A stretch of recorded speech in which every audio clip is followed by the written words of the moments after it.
आज मैं सूर्या भगवान का नया कहानी सुनाने जा रही हूँ। अगर मेरा कहानी आप लोग का अच्छा लगा तो आप लोग मेरे चैनल को सब्सक्राइब कीजिएगा और इस कहानी का आप लोग ज़रूर देखिएगा। सूर्या भगवान की जय हो, सूर्या भगवान की जय हो। सेठ सेठानी सूर्या देव का परम भक्त था। वो दोनों पति पत्नी सूर्या भगवान का बहुत श्रद्धा भक्ति से पूजा करते थे। सेठानी अपना हाथ से रविवार का दिन गोबर से अपना घर आंगना लिपती और दोनों पति पत्नी सूर्या भगवान को पूजा करते। पूजा करने के बाद सूर्य उदय होने से पहले दोनों एक एक फल ग्रहण करते थे। उसी फल को ग्रहण करके या दोनों पति पत्नी सो जाते थे। जब सुबह उठते तो उनकी बहू खाना गरम गरम बनाती और दोनों गरम गरम खाना से भोजन करते। उनकी बेटा का 3 साल शादी का हो चुका था, फिर भी कोई संतान नहीं हो रहे थे।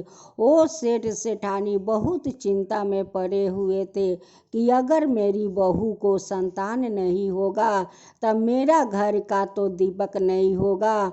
हम लोग जब तक है तब तक अगर मेरा बेटा को कोई संतान नहीं हुआ तब मेरा घर तो अंधेरा रह जाएगा, मेरा घर में तो कोई दीप जलाने वाला नहीं होगा। यही सब सोच सोच कर सेठ सेठानी बहुत चिंता करती थी। उनकी बहू तुलसी माँ का पूजा करती थी। तुलसी माँ का पूजा करके वो 1 लोटा जल और 2 तुलसी पाता लेकर 2 तुलसी पाता सूर्य देव के अर्पित कर देती और जल देती और कहती कि हे सूर्य भगवान, हमरा ऊपर आप कृपा कीजिए, हमारा ऊपर आप कृपा कीजिए। उनकी बहू भी सूर्या भगवान का 2 तुलसी पाता रोज अर्पित करती, जल देती और हाथ जोड़कर प्रणाम करती कि हे सूर्या भगवान, हम पर दया कीजिए। सेठानी का पड़ोस में एक गाय थी। उस गाय का एक बछड़ा था। बछड़ा बहुत दिन से बीमार था, लेकिन बछड़ा ठीक नहीं हो रहा था। वो लोग बछड़ा का छोड़ दिया था कि क्यों बांधूंगी, ये तो ठीक होगा नहीं, तो इस बछड़ा का बांध कर मैं क्या करूंगी, इन्हें बाहरे रहने देती हूँ। वो बछड़ा को उस पड़ोसिन बाहरे छोड़ देती है। आदमी पर चमत्कार कब और कैसे हो जाता है ये तो सूर्य देव जानते हैं। रविवार का दिन था। सेठानी अपना हाथ से घर आंगना लिपती है, लिप कर नहा धोआ कर एक थाला में फल सजा लेती है और दोनों पति पत्नी मिलकर सूर्य भगवान का फल अर्पित करती है, जल देती है और उस दिन वो लोग पूरा दिन उपवास था। उस दोनों जैसे सूर्या भगवान को जल देने जा रहा था, वैसे उस बीमार वाला बछड़ा जाकर वहीं पर खड़ा हो जाता है और वो पति पत्नी तो दोनों आंख बंद किए हुए थे। जल देता है और उसी जल उस बछड़ा का शरीर पर गिरता है। उसी जल के कारण तो बछड़ा तो ठीक हो गया। वो तो आस्ते आस्ते बहुत बड़ा होने लगा, उनकी चेहरा सुंदर होने लगा। अब तो उनकी पड़ोसिन कहती है कि मेरे बछड़ा तो वो सेठ सेठानी जल सूर्या देव को दे रहा था, उसी समय मेरा बछड़ा वहाँ पर पहुँच गया और उसी जल से मेरा बछड़ा स्नान कर लिया। आज उसी जल का चमत्कार मेरा बछड़ा को हो गया। उधर उनकी बछड़ा का चेहरा तो बहुत तंदुरुस्त हो गया। इधर सेठानी का बहू का पेट में संतान आ गया।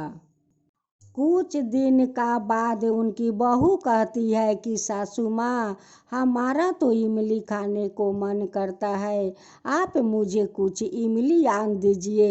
ये बात सुनकर सासू माँ तो बहुत खुश हो जाती है कि मेरी बहू तो माँ बनने वाली है, मेरी बहू तो माँ बनने वाली है। सूर्य भगवान तो मेरी बहू पर कृपा कर दिया, सूर्य भगवान तो मेरी बहू पर कृपा कर दिया। सूर्य भगवान उस सेठानी का सपने में आकर दर्शन देते हैं और कहते हैं कि माता, मैं तो आपका श्रद्धा भक्ति देखकर मैं बहुत प्रसन्न हूँ, बहुत प्रसन्न हूँ माता, आप दोनों को श्रद्धा भक्ति देखकर मैं बहुत प्रसन्न हूँ। आज जो आपका घर में चमत्कार हुआ है, बहू जो माँ बना है, उस बछड़ा के कारण बना है माता। जब आप लोग मुझे जल दे रहे थे, उस समय बछड़ा आकर आप लोग जे मुझे जल का धार दे रहे थे, उसी धार में स्नान करके बछड़ा आज ठीक हो गया, आपका बहू माँ बन गया, उसी बछड़ा के कारण माता। गाय तो मेरा भी माता है, उनकी दूध मैं भी खाती हूँ। आज उनकी बछड़ा बहुत दिन से बीमार है माता, बहुत दिन से बीमार है, वो ठीक नहीं हो रहे थे।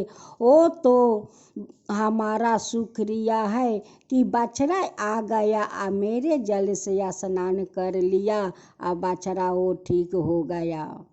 जब 9 महीना पूरा हो गया तो सेठानी का घर में एक लड़का हुआ।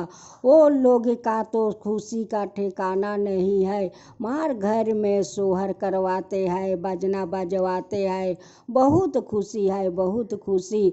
और बार बार सूर्य भगवान को वो लोग धन्यवाद दे रहे थे कि हे सूर्य भगवान, आपका कृपा तो अपरंपार है, मेरी बहू तो माँ बन गई, मेरे घर में तो दीप जलाने वाला आ गया, हे सूर्य भगवान, मेरे घर में तो दीप जलाने वाला आ गया। हे सूर्य भगवान, जैसे उस गाय का बछड़ा आपका जल के धार में स्नान करके ठीक हो गया, सेठानी का बहू माँ बन गई, वैसे ही आप सबका ऊपर कृपा कीजिए, सबका मनोकामना पूरा कीजिए, हे सूर्य भगवान, सबका मनोकामना पूरा कीजिए। सूर्यदेव की जय हो, सूर्यदेव की जय हो।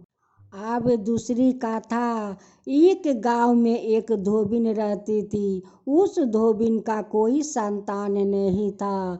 धोबिन गांव गांव से कपड़ा अपना गधे पर लाद कर ले आया करती, और सारा कपड़ा धोकर घर घर में पहुंचाया करती। उस धोबिन ने कुएं पर स्नान करने जाती थी, वो 5 बाल्टी गन कर 5 बाल्टी जल से स्नान करती थी, एक बाल्टी जल सूर्य भगवान का दिया करती थी। उस धोबिन ने किसी का घर से उस दिन नहीं किसी का घर से कपड़ा ले आती या नहीं कपड़ा धोती।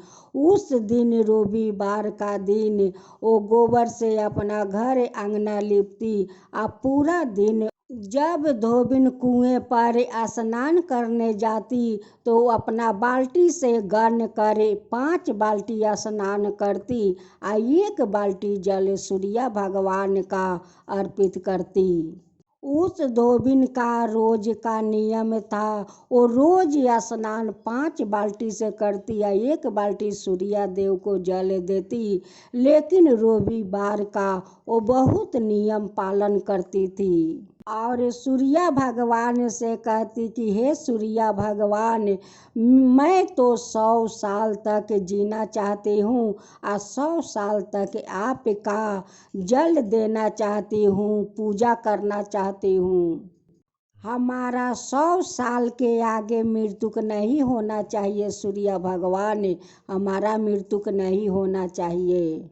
एक दिन सूर्या भगवान उनकी सपने में आकर दर्शन देते हैं और कहते हैं कि ठीक है, तुम्हारा ये भी इच्छा मैं पूरा करूंगी। उस धोबिन का 100 साल पूरने में 6 महीना बाकी था। एक दिन धोबिन का अचानक बीमार पड़ जाती है। धोबिन तो बहुत बूढ़ा हो चुकी थी और वो बहुत बीमार पड़ गई थी। एक दिन यमराज आते हैं और कहते हैं कि धोबिन, देखो तुम्हारा समय हो गया है जाने के। अब मैं तुम्हें लेने के लिए मैं आई हूँ। अब तो तुम्हें लेकर ही मैं यमलोक जाऊंगी। धोबिन कहती है कि हे यमराज जी, अभी आप मुझे नहीं ले सकते हैं, क्योंकि सूर्या भगवान से मैं 100 बरस का वरदान मांगा है। एक दिन नहीं आगे या एक दिन नहीं पीछे, जिस दिन 100 बरस पूरी जाएगा उस दिन आप आकर मुझे ले जाइएगा। यमराज जी कहते हैं कि नहीं, मैं यमलोक से आया हूँ तुम्हें लेने के लिए। मैं तो खाली हाथ नहीं जाऊंगी, मैं तो तुम्हें लेकर जाऊंगी। वो धोबिन कहती है कि आप मुझे नहीं ले सकते हो। वो कहते हैं कि नहीं, मैं तो तुम्हें लेकर जाऊंगी। धोबिन सूर्या भगवान को पुकारती है और कहती है कि हे सूर्या भगवान, देखिए अभी तो मेरा 6 महीना बाकी रहा है 100 बरस पूरने में। आज यमराज जी मुझे लेने आया है। आपका वरदान पूरा होना चाहिए सूर्या भगवान, पूरा होना चाहिए। सूर्या भगवान वहाँ पर प्रकट होते हैं और यमराज से कहते हैं कि हे यमराज, मैं तो इस धोबिन का वरदान दिया है कि तुम 100 साल तक जिंदा रहोगी। देखो, जब उनकी 100 साल पूरा हो जाएगा तब आकर ले जाना। 100 साल नहीं बाद और नहीं 100 साल आगे, पूरा 100 साल में आप आकर इन्हें ले जाना। यमराज सूर्या भगवान का सर झुकाते हुए हाथ जोड़कर प्रणाम करते हैं और कहते हैं कि सूर्या देव, आपका मैं कुटी कुटी प्रणाम करती हूँ।